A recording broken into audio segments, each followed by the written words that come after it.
کہنے لگے ہم اس کا تذکرہ اس لیے کرتے ہیں ابو بکر کا، عمر کا، عثمان کا رضوان اللہ علیہم اجمعین، کہ انہوں نے اگر اس کے باپ کی خلافت نہ چھینی ہوتی تو یزید کو بھی چھیننے کی جرت نہ ہوتی، چونکہ غصب کا آغاز ابو بکر سے ہوا تھا، نہب کا آغاز عمر سے ہوا تھا، سلب کا آغاز عثمان سے ہوا تھا، اس لیے حسین کا ذکر کرتے ہوئے ہم ان کا تذکرہ کرتے ہیں۔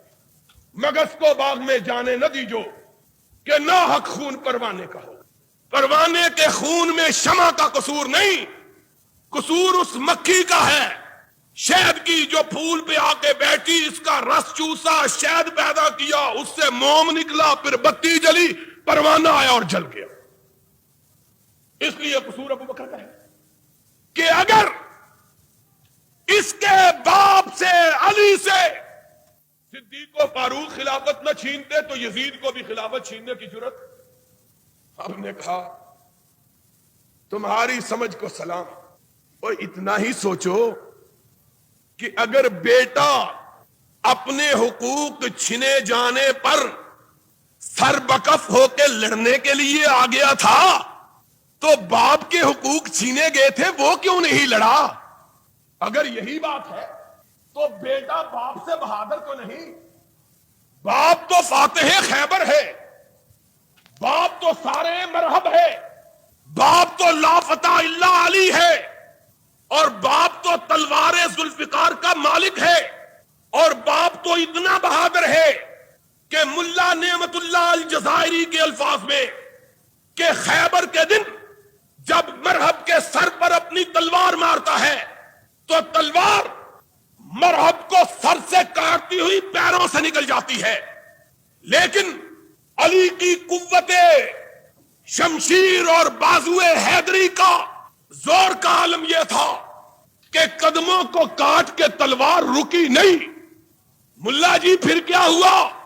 کہا تلوار نے قدموں کو کاٹا، پھر پہلی زمین کو کاٹ گئی، پھر دوسری زمین کو کاٹ گئی، پھر تیسری، پھر چوتھی، پھر پانچویں، پھر چھٹی، پھر تلوار نہ ہو گئی، ہائیڈروجن بم ہو گیا ہے۔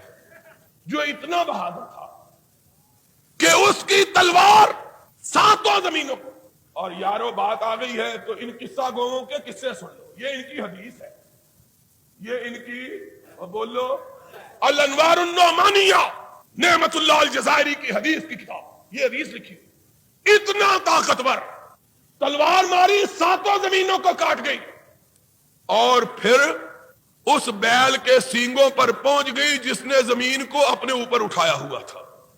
سب کہو سبحان اللہ۔ ہم سمجھتے تھے نانی اماں جو قصہ سناتی ہے ہندوؤں سے سنا ہوا ہے، ہم کو کیا معلوم تھا کہ یاروں کی حکایات ہیں جو حدیث کے طور پر بیان ہوئی۔ سنتے تھے نا چھوٹے ہوتے، جب نیند نہیں آتی تھی نا تو نانی اماں دادی اماں قصہ سناتی تھی، چپ کر جا نہیں تو بیل جو ہے زمین کو ایک سینگ سے دوسرے پہ رکھے گا، زمین کانپے گی، زلزلہ آ جائے گا، سو جا پترا سو جا۔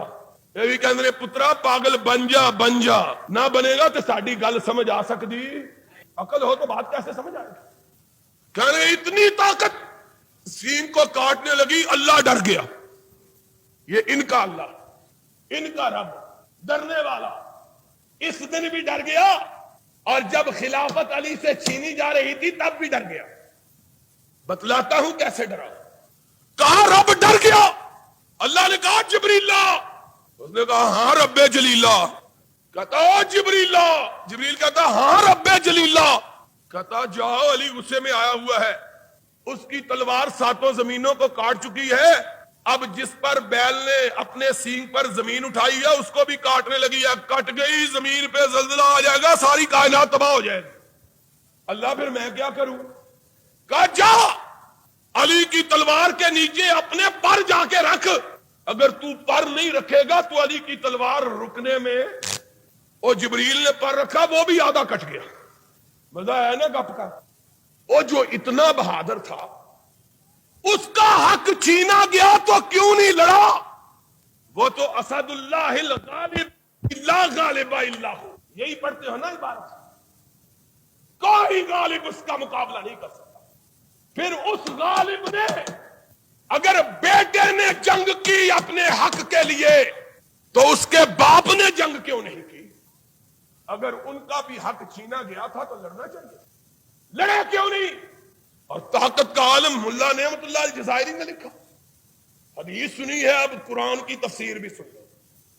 محسن کاشی تفسیر صافی 30ویں پارے میں لکھتا ہے علی کی قوت کا عالم یہ تھا، ایک دفعہ ابو بکر کے زمانے میں ابو بکر پر ناراض ہوئے، کوئی نازیبا بات ابو بکر نے کہہ دی، ابو بکر کے بات پہ غصہ آیا، علی نے اپنی پاؤں کی جوتی کی نوک زمین پہ ماری، زمین لرزنے لگ گئی، ادھر کی زمین اس طرف ادھر کی اس طرف، ساری کائنات پہ زلزلہ آ گیا اور صدیق اکبر گھبرا گئے۔ ہم نے کہا کوئی بات نہیں، اگر اللہ گھبرا گیا تھا تو صدیق گھبرا گیا تو کیا بات ہوگی؟ کہیں گے گھبرا گئے، اور عمر کو کہا جا او علی کے گوڈے پکڑ لے، منوا لے، اگر 1 منٹ اور علی کا غصہ باقی رہا ساری کائنات تباہ ہو جائے۔ حضرت عمر نے جا کے علی کے گوڈے پکڑ لیا، علی معاف کر دے، غلطی ہو گئی، ابو بکر بھی معافی مانگتا ہے، میں بھی معاف کرتا۔ علی نے کہا اچھا معافی مانگنے آگے ہو، اگر آدھا منٹ اور معافی نہ مانگتے ساری کائنات تباہ کر دیتا۔ پھر ٹھڈا مارا، زمین رک گئی، اذا زلزلت الارض زلزالها، یہ تفسیر ہے۔ سنو، کہتے ہیں باپ کے حقوق غصب ہوئے تھے، میں کہتا ہوں اگر بیٹے کا حق غصب ہوا تو بیٹا لڑنے کو تیار ہو گیا، اگر باپ کا حق غصب ہوا تھا تو باپ کیوں نہیں لڑا؟ باپ کیوں نہیں لڑا؟ باپ تو شیر خدا تھا، اسد اللہ الغالب تھا، صاحب ذوالفقار تھا، لا فتح کا مالک تھا، اور تم نے یہی پہ بس نہیں کی، تم نے کہا لولا عود علی لما استقام للاسلام عمود، اگر علی نہ ہوتے تو محمد کی دعوت کامیابی نہیں ہو سکتی۔ میں کہتا ہوں اتنا طاقتور انسان وہ کیوں نہیں لڑا؟ اور صرف لڑا ہی نہیں، اس نے پھر اپنے غصب شدہ حقوق کی بازیابی کے لیے تحریک کیوں نہیں چلائی؟ ساری زندگی آواز کیوں نہیں بلند کی؟ احتجاج کیوں نہیں کیا؟ اور لوگوں، خدا کی قسم ہے اگر اپنی عقل کو استعمال کرو کسی حوالے کی ضرورت نہیں، عقل استعمال کرو مسئلہ حل ہو جائے گا۔ تم کہتے ہو ہم ابو بکر کو اس لیے برا کہتے ہیں کہ سب سے پہلے اس نے حق چھینا، پھر عمر نے حق چھینا، پھر عثمان نے حق چھینا۔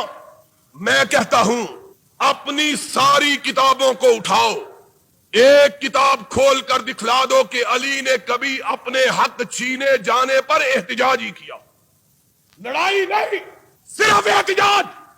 میرا ایمان یہ ہے علی وہ شخصیت تھی کہ اگر ایک چیز اس کے خلاف ہوتی ساری کائنات اپنی جگہ سے ٹل سکتی تھی، ابھی علی اپنی جگہ سے نہیں ہل سکتا تھا۔ علی کی توہین کرتے ہو، کہتے ہو علی مانگتا بھی نہیں تھا، عہدے بھی قبول کر لیے تھے۔ ہمارا عقیدہ یہ ہے علی مرتضی صدیق اکبر کے زمانے میں قاضی القضات تب بنے کہ صدیق کی امامت کو مانتے تھے، صدیق کی امامت کو۔ فاروق کے زمانے میں نائب حکمران تب بنے جب فاروق کو حکمران مانتے تھے، عثمان کے وزیر تب بنے جب عثمان کو امیر مانتے تھے۔ اگر نہ مانتے تو ان کے عہدے قبول کرنے کی ضرورت جاؤ پھر علی سے پوچھ لو علی کیا کہتا ہے، علی سے پوچھو۔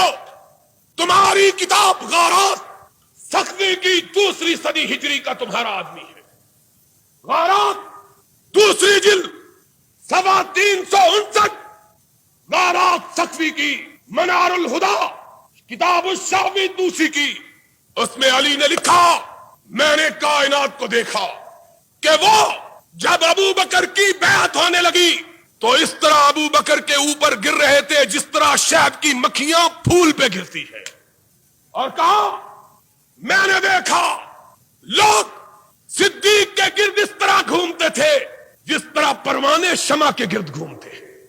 فنہست فی تلک الاحداث فبایعتہ، جب میں نے دیکھا ساری کائنات صدیق کو مان رہی ہے، میں بھی اٹھا اور میں نے صدیق کی اسی طرح بیعت کی جس طرح تم نے بیعت کی۔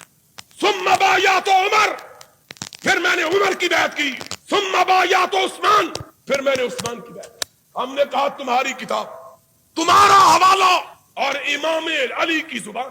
کہنے لگے علی نے ڈرتے ہوئے یہ بات کہی تھی، علی نے ہم نے کہا کس سے ڈرے تھے؟ کہنے لگے فاروق سے۔